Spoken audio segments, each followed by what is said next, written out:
Hello students, I hope you are well. So students, आज हम लोग इस वीडियो में पढ़ेंगे क्लास 10th का चैप्टर नंबर 3 जिसका नाम है pair of linear equation in two variable. आज हम लोग इस वीडियो में इंट्रोडक्शन करेंगे और फिर हम लोग नेक्स्ट वीडियो में इसकी एग्जांपल और एक्सरसाइज करेंगे। ओके, तो अब हम लोग इसके चैप्टर के नाम से समझते हैं इस हम लोग चैप्टर में पूरे चैप्टर में क्या पढ़ने वाले हैं। देखें क्या नाम है, pair of linear equation in two variable. अब यहाँ पे वर्ड आया है एक लीनियर इक्वेशन। लीनियर इक्वेशन का मतलब क्या होता है स्टूडेंट्स? देखिए, अगर एक हमारे पास कोई लाइन है, कोई भी लाइन है, लीनियर का मतलब होता है एक लाइन, और इक्वेशन का मतलब क्या है कि किसी भी लाइन की इक्वेशन। जैसे मान लो ये कोई लाइन है ए बी, इसका नाम दे देते हैं हम लोग। ए बी एक हमारे पास लाइन है, तो इस लाइन की हमारे पास कोई भी इक्वेशन होगी उन्हें स्टैंडर्ड फॉर्म लिख लेते हैं। इन टू वेरिएबल बोला गया मतलब क्या, इस लाइन की इक्वेशन लिखेंगे हम लोग टू वेरिएबल में। जैसे कि ये होगा a x plus b y plus c, this is equal to zero. यहाँ पे जो स्टूडेंट्स देखें, ध्यान से सुने, जो ए बी और सी है ये हमारे रियल नंबर्स होंगे। ए और बी हमारे दोनों इक्वल टू ज़ीरो नहीं हो सकते। और यहाँ पे जो एक्स और वाई हैं ये क्या है, हमारे पास वेरिएबल है। यहाँ बोला गया टू वेरिएबल्स, तो हमारे पास यहाँ टू वेरिएबल्स हैं एक्स और वाई। ए बी सी हमारे पास कोई भी रियल नंबर्स है। ठीक है, ये क्या हो गया, हमारे पास लीनियर इक्वेशन हो गई। यहाँ बोला गया पेयर। पेयर का मतलब क्या होता है, दो लीनियर इक्वेशन होंगी, तो हम लोग एक और लिख लेते हैं, a one x plus b one y plus c one, this is equal to zero. मतलब क्या, ये हमारे पास दो लीनियर इक्वेशन होगी। ये मान लेते हैं इस लाइन की इक्वेशन है, ये एक और लाइन है, वो इसकी इस लाइन की इक्वेशन है। ठीक है, इस लाइन को नाम दे देते हैं सी डी। ठीक है, ये दो लाइन है और उन दोनों लाइन की इक्वेशन ये है। ठीक है, अब हम लोग यहाँ एक एग्जांपल लेके समझते हैं। ठीक है, एग्जांपल लिखते हैं लीनियर इक्वेशन की। 2x plus 3y minus 5, this is equal to zero. यहाँ पे जो a है वो 2 होगा, जो b है वो 3 है, और जो c है वो -5 होगा। ठीक है, इससे आप कंपेयर करके देख सकते हैं दोनों सेम है। ठीक है, और यहाँ पे दूसरी इक्वेशन लिख लेते हैं, x माइनस 2y और -3, this is equal to zero. ठीक है, ये हमारे पास दो इक्वेशन होगी। इसको हम लोग 1 लेट कर लेते हैं, इसको हम लोग 2 लेट कर लेते हैं। ठीक है, ये दो हमारे पास लीनियर इक्वेशन होगी। ठीक है, अब हम लोग क्या करेंगे, अब हम लोग पुट कर लेते हैं एक्स और वाई की वैल्यू, इसमें पुट करते हैं।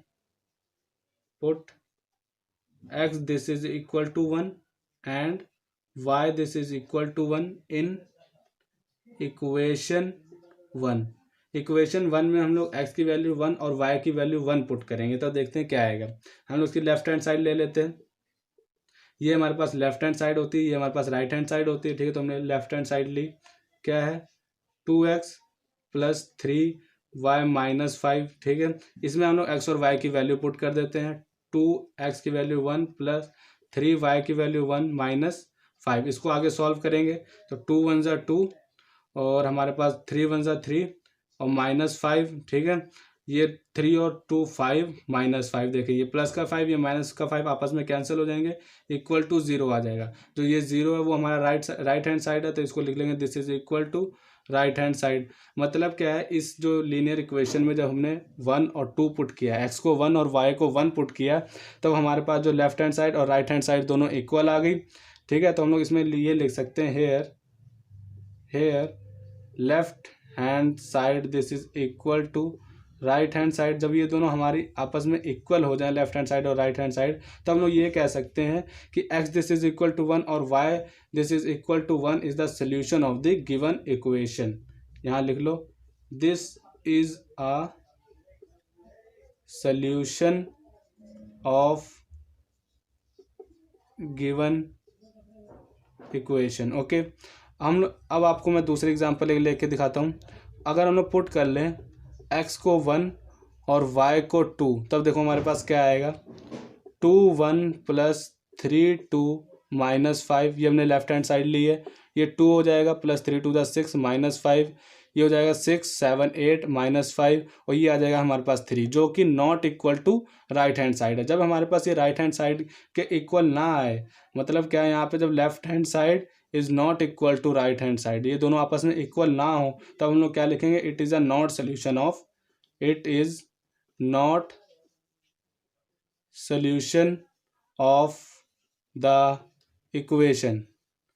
तो ये क्या होगा, इक्वेशन का सोल्यूशन नहीं होगा। तो आप स्टूडेंट्स इतना कॉपी कर लें, फिर हम लोग आपको नेक्स्ट बताएंगे कि ये जो दो लाइन है यानी दो लीनियर इक्वेशन है, तो इसकी क्या होंगी, दो लाइंस बनेंगी, एक और ये दो लाइंस होंगी, और ये दो लाइंस हम लोग ग्राफ में ड्रॉ करेंगे। तो इसकी देखते हैं कितनी पॉसिबिलिटीज़ हो सकती हैं ग्राफ में, कि ये कितनी तरीके से ये लाइन हम लोग ग्राफ में ड्रॉ कर सकते हैं। तो पहले आप इतना उतार लें, फिर मैं आपको नेक्स्ट समझाता हूँ। सो स्टूडेंट्स, आगे क्या है, हमारे पास दो स्टैंडर्ड फॉर्म है लीनियर इक्वेशन की, ये फर्स्ट है, ये सेकंड है। मतलब क्या है, इस लीनियर इक्वेशन की एक लाइन बना रहा होगा ये, और ये एक लीनियर इक्वेशन एक लाइन बना रहा होगा ग्राफ में, ठीक है। जब इसकी वैल्यूज हम लोग ग्राफ में पुट करेंगे तो क्या हमारे पास दो लाइन्स बनेंगी, ठीक है। तो अब इन दो लाइंस की जो पॉसिबल कंडीशन क्या क्या हो सकती है, तीन पॉसिबल कंडीशन हो सकती है इन दो लाइन के ग्राफ में। जब हम लोग ये वैल्यूज, जब एक्स और वाई की वैल्यू हम लोग पुट करेंगे, जो ग्राफ में पॉइंट आएंगे ना, वो उनकी तीन पॉसिबल कंडीशन बन सकती हैं। कौन कौन सी, वो मैं यहाँ लिख देता हूँ। तो फर्स्ट कंडीशन क्या होगी कि the two lines will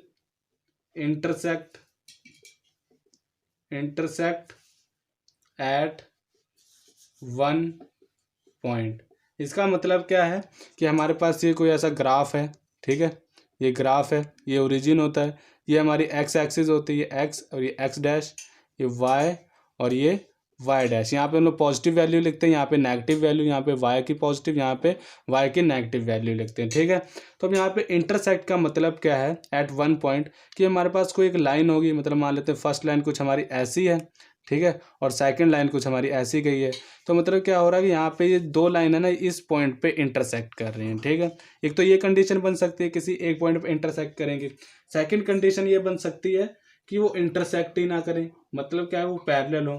the two lines will not intersect, ठीक है, वो इंटरसेक्ट ही ना करे, मतलब क्या है, such that they are parallel, such that THEY they are parallel,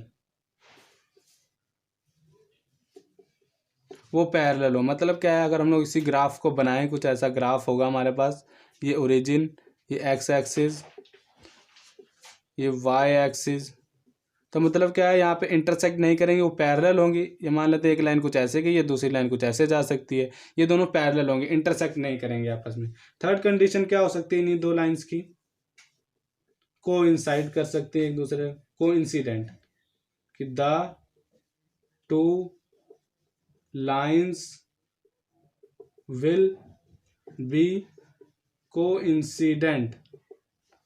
coincident का मतलब क्या होता है कि हमारे पास ग्राफ है, एक के ऊपर एक, ये एक लाइन है हमारे पास, दूसरी भी लाइन इसी के ऊपर ही होगी, ठीक है। तो इसको क्या बोलते हैं स्टूडेंट्स, कोइंसिडेंट, ठीक है। तो बस ये तीन पॉसिबल कंडीशन बन सकती हैं। आई होप आपको इंट्रोडक्शन वीडियो सारी समझ में आ गई होगी। तो ये इसकी थर्ड चैप्टर की इंट्रोडक्शन सारी कंप्लीट हो गई है। थैंक यू सो मच, आप इतना उतार